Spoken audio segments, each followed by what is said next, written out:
Hello, everyone. Welcome back to another episode of Two Girls in the Dark. I'm your host, Pooja.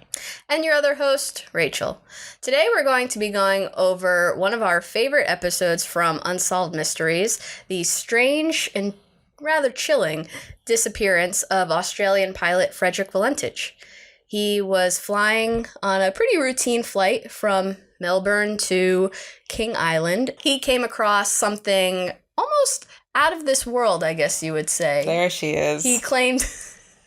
I've been really struggling with my words today. I'm just going to give everyone a very fair warning. I might have a stroke on camera. So if this episode comes out, I guess I didn't have a stroke.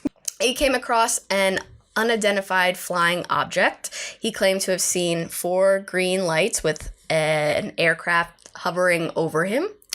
And then he disappeared, never to be seen or heard from again. We thought this would be fun. We noticed that 2.7% of our viewers are from Australia, and so is Frederick. Well, we'll dive into it with that. Enjoy.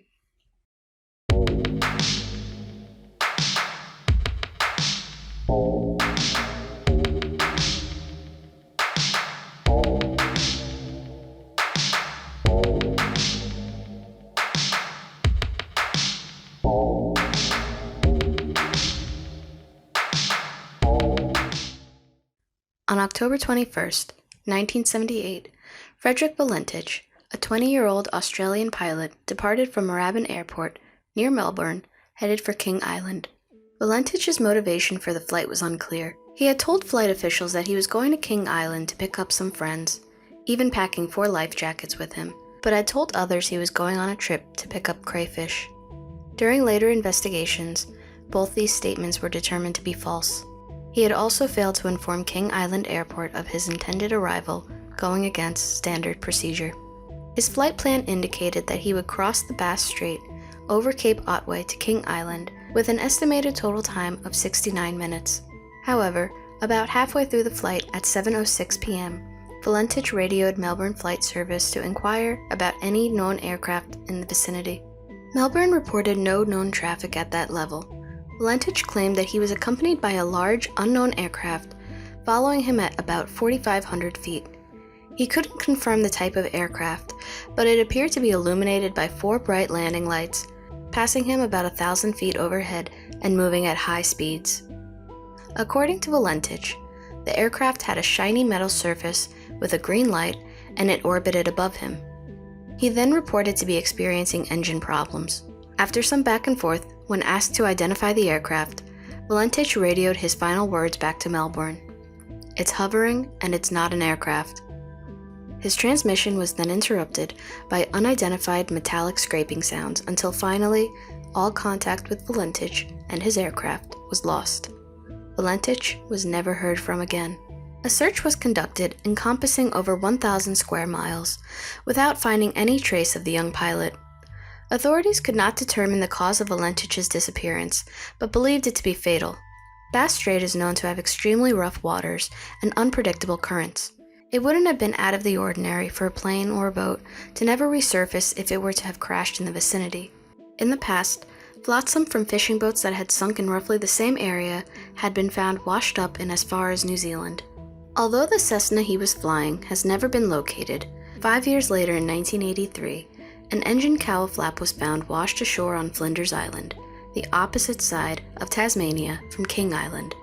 The Bureau of Air Safety Investigation noted that this engine cowl flap came from a Cessna 182 aircraft between a certain range of serial numbers that did include the aircraft Valentich had been flying. Some officials from the Western Australia Department of Transport speculated that Valentich may have become disoriented and saw his own lights reflected in the water or lights from a nearby island while flying upside down without realizing it. Though he had accrued about 150 hours of total flying time, he was still considered inexperienced and had a history of not always obeying the rules. He had previously received a warning for straying into a controlled zone in Sydney and had twice deliberately flown into a cloud, for which prosecution was being considered. Valentich was studying part-time for his commercial pilot license, but did not have a strong success record. He had failed all 5 commercial license examination subjects twice. Because of this setback, some wondered if he had tried to take his own life. However, doctors and colleagues who knew him didn't think this scenario was likely. Others believe that Valentich may have come in contact with a UFO on his voyage and was abducted. When he radioed Melbourne halfway through his flight, he had reported he was being accompanied by an unknown aircraft above him, with 4 bright green lights passing over him at speeds he couldn't identify, believing whatever it was may have been purposely toying with him. It could be easy to dismiss this as a hoax on Valentich's part. Yet, one eyewitness, going by the pseudonym Ken Hanson, came forward 20 years later and recalled that on the night of his disappearance, he remembered seeing an aircraft quickly descend at about a 45-degree angle, followed by a long green light above it. About 6 weeks after Valentich's disappearance, an amateur photographer named Roy Manifold came forward that on the evening of the ill-fated flight, he had been taking photos of the sunset at Cape Otway, almost directly under Valentich's flight plan. The session went normally as planned, but upon getting the photographs developed, Manifold noticed a blemish on the print that he hadn't noticed in the sky when taking the photos. An Australian photo lab did not find anything on the negative to distort the photograph, coming to the conclusion that this mark was, in fact, in the picture. Computer analysis in the United States by UFO researchers determined that the blemish was from a solid metallic object enveloped in a cloud of exhaust about a mile from the camera. However, another analysis concluded that the spot was more than likely some sort of developing error. Manifold stated that when he was taking the photos, he hadn't seen or heard anything to draw attention to what could have caused this spot, but he had never come across any error like this before in thousands of photographs. According to those who knew Valentich, including his girlfriend at the time, Rhonda Rushton, he was an avid believer in UFOs and was concerned about being attacked by them. 6 days prior to his disappearance, Valentich spoke with Rushton about the possibility of being abducted by UFOs, but reassured her that he wouldn't go anywhere without her. Those who have read the transcript of the radio conversation between Valentich and air traffic control may also note similarities in the dialogue from a scene from Close Encounters of the Third Kind, which was released less than a year before his disappearance. It was confirmed that Valentich had seen this movie. Some speculate that Valentich was trying to recreate a scene from the movie for fun in order to entertain air traffic control, but possibly became disoriented and crashed into the water. What happened to Frederick Valentich? Did he try to take his own life, pull a prank, or did one of his biggest fears come to life and he was abducted by a UFO? That story's always crazy, isn't it? It's such a creepy one. If you take it at face value, it's just such a creepy story of flying and then seeing something and being so helpless, being by yourself, not having anywhere else to go. You're stuck being captured by these lights and objects, aircraft that's not an aircraft. And I think that's what makes this one so... It's what makes this story so hard for me is that it's too easy. Out the gate. I think that aliens are a thing. I think that UFOs are a thing. I think we aren't the only ones in this universe. Humans and life on Earth isn't the only instance of ourselves. But in this particular scenario of dear poor Frederick, I'm not buying it. I remember we discussed this in the Antoinette Cayedito case, Yep. which was our first episode, if you haven't seen it. Unsolved Mysteries, I love it. You know, so many great memories with the show. They take a lot of liberties in how they frame the story. And I remember when I was 13 and I first saw this episode, if you take it truly just at face value of a guy going on a routine trip, Mm-hmm. and he comes across this UFO and he doesn't know how to get away from it. I mean, that's pretty terrifying. Yeah. But some of the things that the Unsolved Mysteries episode left out were, and I mean no disrespect to the gent, but he wasn't a great pilot. Mm-hmm. He had failed all 5 commercial license examinations. Mm-hmm. He had been in trouble for flying in an uncontrolled zone in Sydney. He had been in trouble twice for flying into a cloud. I'm not a pilot, so I don't really get why that's bad, because like... Wait, you don't get why flying into a cloud is bad? Well, can an airplane, like... Yeah, but he's like... Airplane cloud, like, can't... Isn't an airplane stronger than a cloud? I don't think the little planes he was flying. He had been an avid UFO fan. Mm-hmm. He had even said to his girlfriend that he was afraid of being abducted by UFOs, and then said, but I wouldn't go anywhere without you. So romantic. Yeah. I mean, I would hope that if Mike were kidnapped by UFOs, he wouldn't say, he'd say, I don't have a girlfriend, you know? I think the question is, did he intend to die? And I think that question is going to be hard to answer. I didn't mean that to be funny, but I think it's funny because it's like, yeah, it's an unsolved mystery. It's all of it's hard to answer. No, because like we don't really know much about him other than the fact that he was into UFOs and that he was very passionate about flying, but didn't really have the best success record. So I can see this being his way of maybe taking his own life because he didn't have a flight plan.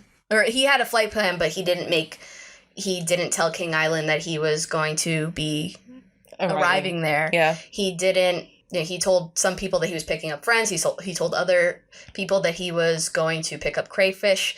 With having two inconsistent stories, it almost tells me like he doesn't care what the outcome is because he has no plan on coming back. Yeah. But I can also see a 20-year-old, again, I did a lot of stupid things when I was 20.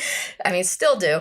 Yeah, I could see it being a prank gone wrong. A prank gone wrong. You know, maybe he, had seen Close Encounters with the Third Kind and tried to recreate a scene from that movie. I can't picture a world where an air traffic control agent finds that funny, but it was a different time. It was the 70s. I don't know. People were more chill back then. Was someone laughing?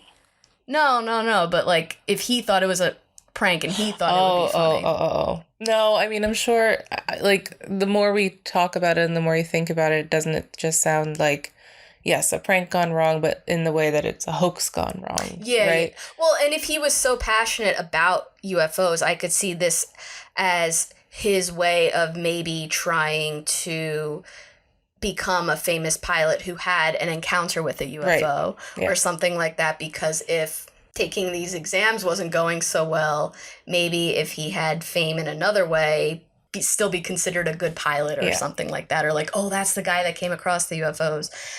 But it turned out the opposite way of how he intended. I could see that happening. I mean, he got lucky that there were spectators or that people saw the light that saw his plane. I don't know about that though. Like, and I think Pooja and I, as we have been doing this podcast, I think Pooja's more the Mulder, and I've become more the Scully of our duo. I think Pooja's more a believer, and I think I'm more of a skeptic. Which I'm surprised by. I'm surprised by that too, but I think that's just how this cookie has been crumbling. I feel like when it comes to eyewitness accounts and the pseudonym Ken Hanson, sir, I don't mean to make this come off as like he's making up a story, but I think he's like the only witness to have come forward, and it was 20 years after his disappearance. Oh. So the way that the story that I had read went was he had told people about seeing these lights above the plane that was doing a descend at a 45-degree angle. And then I told people, but was kind of like blowing off like, oh yeah, you saw that guy.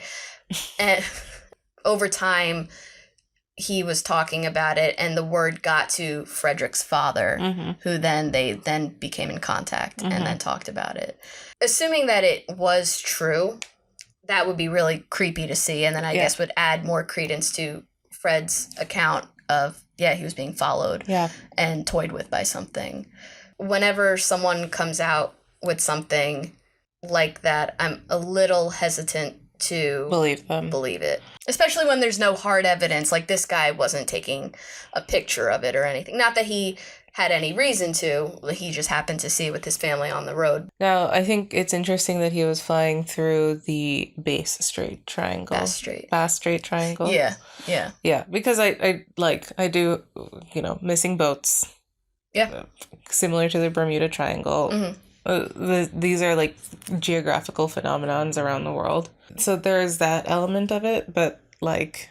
But I think Bass Strait Triangle is more like because those waters are so rough, things go missing. I think Fred's was the only one where there was a supernatural element added to it. Right. Whereas like planes and boats would go missing, but that was because the currents were just so rough. The currents were so rough. Yeah. There have been accounts of flotsam, I love that word, flotsam from boats showing up in New Zealand. Oh, wow. Yeah. Less of a mystery then. Yeah, I mean, outside of Frederick saying something and the spectator seeing something. Yeah. There's no real evidence. Yeah. And then there is the account of Roy Manifold's photo. Right. With the black splotch, and investigators said that it looked like it was... It looked like it was metal? Yeah, like that it looked like it was metal and about... Surrounded in exhaust, and then a mile from the camera. Mm-hmm.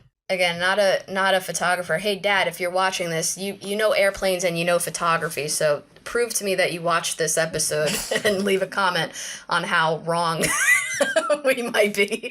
I am keen on saying that's just a coincidence. Yeah. We rewatched the episode just now to have it be fresh in our minds, and I had always thought that Manifold was seeing the plane and the lights, and that was what the splotch was. Mm-hmm. But I wonder if maybe he was just seeing whatever this object was, and the light somehow made that show up as a distorted image in the picture. It also only showed up once in a series of 6, which is the weird thing to me. But they also did say in that episode that like modern day evidence or modern day analysis says it's probably just a processing error. Yeah, I think that's another example of someone well-intentioned, but just weird things can happen. Yeah. Weird coincidences happen. And he's claiming that he was taking the picture at the same time as the crash? Yeah, at the same time, the same location. He said he didn't see or hear anything. Yeah. And I mean, the reports of UFOs are always that their ships are, quiet little buggers. Yeah. So I like the guy. I want to believe him that the photograph is showing something not of this world. I feel like for me personally, everything in this episode is leaning away from that it was a UFO. Yeah. As much as I want to believe it was a UFO because that's a cool story, and I bet Fred, if what we're hearing about him is true, I bet Fred would like that story too. He would. However, it makes me really sad to think that his parents have lost their child because he was doing something so dumb. And they also think that he was taken. Well, his father, I don't know about his mom, but his father also was a UFO enthusiast. Uh-huh. So I could see him taking his son's account completely 100%. He was like, oh boy, my boy was taken by aliens. Yeah. I could see him wanting to believe that his son had no intentions other than just going to King Island that day and trying to have a routine flight, and came across this bizarre mystery. I mean, I would have some questions too about, we already know about his Frederick's flying history. He wasn't that great of a pilot. How often did he do? What is this routine for him, It's what I got online was that he had 150 total hours of flying time. Mm-hmm. But in the grand scheme of things, that's still pretty inexperienced. Yeah. I had also read that, and this one took me, again, not a pilot, so this one took me a little while to kind of get, but some people think that he was maybe flying upside down and not realizing it, because those planes, they're small and you can get disoriented pretty quickly, so that maybe he was flying upside down, was seeing his landing lights reflected in the water, got confused and didn't realize what he was doing, and then called Melbourne. Maybe his first thought was UFO because if he was afraid of getting abducted and he's seeing his lights in the water, maybe that's where his mind went, and he really did think he was being chased and in fear of his life. It's just interesting that you would assume that instead of just realizing that you are upside down. I thought that too, but people who have a lot of experience, again, Dad, please comment. People said that's possible, especially in such a small plane, and if there's not a lot around, like if there's not buildings around you, that it is possible. I have a hard time imagining like a jet being upside down and not realizing it, but I'm going to go with the professionals on this one and say it's possible. Yeah. Professionals say what could have happened was that since he was inexperienced, he may have been deceived by the illusion of a tilted horizon and attempted to compensate and inadvertently pull his plane in a downward so-called graveyard spiral, which he mistook for simple orbiting of the aircraft. I guess he couldn't have called Melbourne and no one could have saved him at that point. Yeah, especially he was by himself. If they're not sure of what the error is, how are they going to... I mean, I guess if they had any inclination of that's what was happening, maybe they could have talked him through the steps of what to do to get out of it. But, I mean, maybe that was happening to him at the same time as he was, like, a fully UFO-obsessed person. Yeah. And, like, that's where his brain went. Yeah, he was just so convinced that that was happening. Yeah. As far as the strange metallic scraping sounds happening, the, like, click, click, click, I wonder if that was him hitting the water. Hearing it is different than imagining it. Yeah. And hearing it doesn't... It's more of a click. 13-year-old Chell, her mind was like, oh my God, is that his aircraft going into the UFO? Click, click, click. I've seen online people saying, well, there was no screams or anything, but I could see you crashing and just completely dying on impact. Absolutely. You know, or if he's flying upside down, not realizing how close he is to the ocean. Yeah.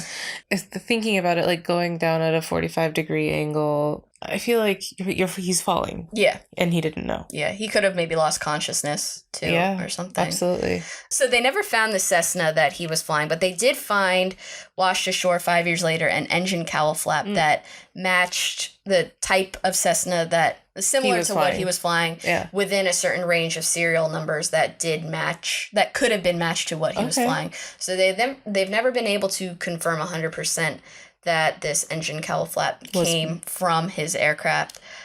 But if that's possible, that would maybe solve the mystery of, like, did he crash or not? You know, the waters were rough. We've seen since 2014, entire airplanes can disappear. Right. So I remember hearing this case and thinking, airplanes don't just disappear, but they do. So... I can't even think about the Malaysian flight. That's creepy. Yeah. I kind of want to do one on that one, but I kind of want to have a 20-year rule. So if we're still doing this in 2034, keep following us. God, yeah, that would be tough. But it's interesting. So I wonder if they searched, like, the waters in the area, if it washed ashore. Where did it wash ashore, I wonder? The engine cowl flap was found washed ashore on Flinders Island, which is the opposite side of Tasmania from Kings Island. That's far enough for authorities to not find it right away. Yeah. But close enough, in my opinion. That it still feels related. Yeah, that it still feels like that could have been his Cessna. Yeah. That is the big mystery of this, is, like, where does it go? Is it just at the bottom of the ocean? Did it explode so much that it's beyond recognition? Yeah. If the current took part of it one place, part of it another place. The sea is a scary lover. Well, and if there are aliens anywhere, I think it's in the ocean. How much do we know more about space than we know about the ocean? Yeah. Maybe there are aliens in the ocean. I don't know. Have you seen the things in the ocean, in the deep ocean? They don't. No, because I'm terrified of going to the deep ocean. I'm not in the deep ocean. I'm watching the Oceans documentary, David Attenborough. Oh, I love that guy. Yeah, love that guy. Sweetheart. Yeah, have you seen Finding Nemo? And that's the extent of it, folks. Hey, did you notice in the Unsolved Mysteries episode, it was just a transcript? I did notice that. There was no actual audio recording of what I was surprised happened. by that. So apparently that audio recording has never been released to the public. Mm-hmm. However, I had seen on YouTube that someone had it. Then I looked for this person because it was linked to from another video, and that person is gone from YouTube. Oh.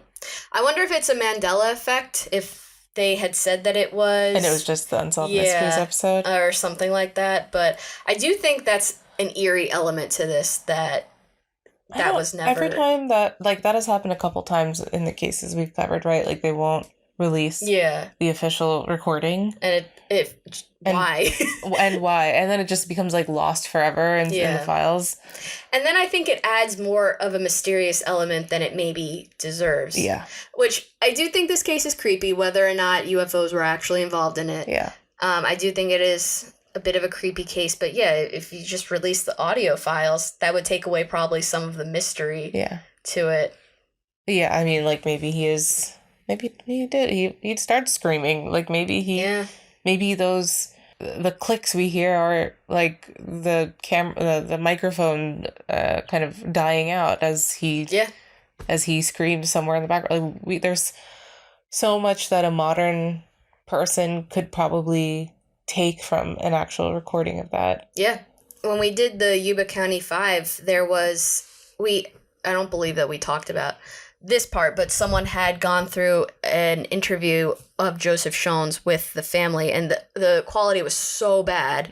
But this person was able to take a painstaking amount of time to go through a transcript of what he believed the conversation was between Joseph Shones and the families of the Yuba County 5.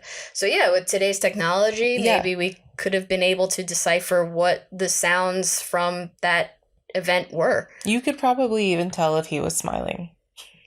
Maybe, yeah.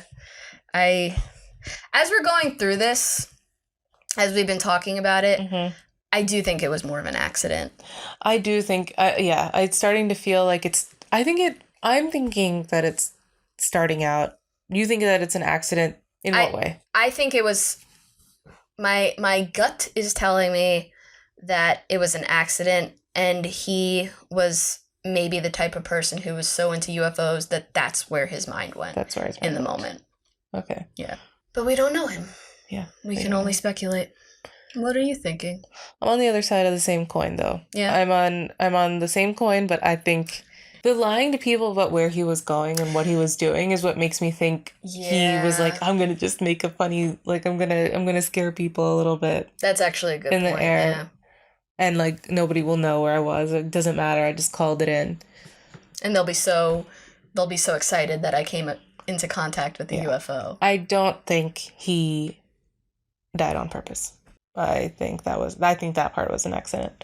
When doctors and people close to him, colleagues, were approached about the possibility of it being a suicide, they said that a lot of people do say, like, you know, we couldn't picture that, but they said that that outcome was very unlikely for him. So I agree. I do think it was not on purpose. I think accident, some kind of accident. Not a UFO, though. Sorry, UFO lovers. I'm sure we'll get to that eventually. Yeah. Maybe why I feel like this case is so creepy. I remember watching this episode. I very vividly remember being 13, watching this episode, coming home from school on a half day. I don't know why, but whenever people are interviewed in silhouette, it still kind of creeps me out, but it really, to the core, freaks me out. Witness protection freaks you out? Yeah. I think it's just like not being able to see someone's face. Yeah. And this wasn't the first episode that I had seen that title goes to the episode of Unsolved Mysteries that Matthew McConaughey happened to be in. That was it was called Texas Most Wanted. This guy had killed someone in his driveway. He was like dilling himself in Texas and in front of kids, and this guy went out to try to stop him, and then the guy shot him in front of his mom. And Matthew McConaughey played the guy who got shot. Nice. So that was the first. They interviewed someone who had come into contact with the killer years later, they interviewed her in silhouette. And I remember calling my mom and being so scared. And my mom's like, let me get this straight. This guy was touching himself and then killed someone with a rifle. And your fear is that someone got interviewed in silhouette. Please don't bother me at work. Go outside. But so your mom basically told you to touch grass. My mom basically in 2005 told me to touch grass. But where this episode comes in, another half day at school, after school, come home, and Robert Stack says, the witness asks that we do not use his name, or whatever he says. And I remember standing at my window and being like, oh my God, it's coming. Brace yourself, Rachel. It's always a little scary, but it's creepy, right? It's not just me. It is. I think it's more creepy when it's like someone who knew the killer, or like someone who like you're who like, came are into you the contact killer? with the killer? Like, yeah. When it's like very obviously someone who just doesn't want to be bothered. Yeah. I'm like, okay, pop off. Well, that's what makes me wonder about the witness in this case, because he's not gaining anything by being a witness, other than either truly having experienced that, or he just gets excited by, being a part of it, which we have seen happen before. All right. Well, yeah, that's our verdict. Our verdict on Valentich. Is it? Tell us in the comments if you think it's Valentich or Valentich, because one of us is wrong.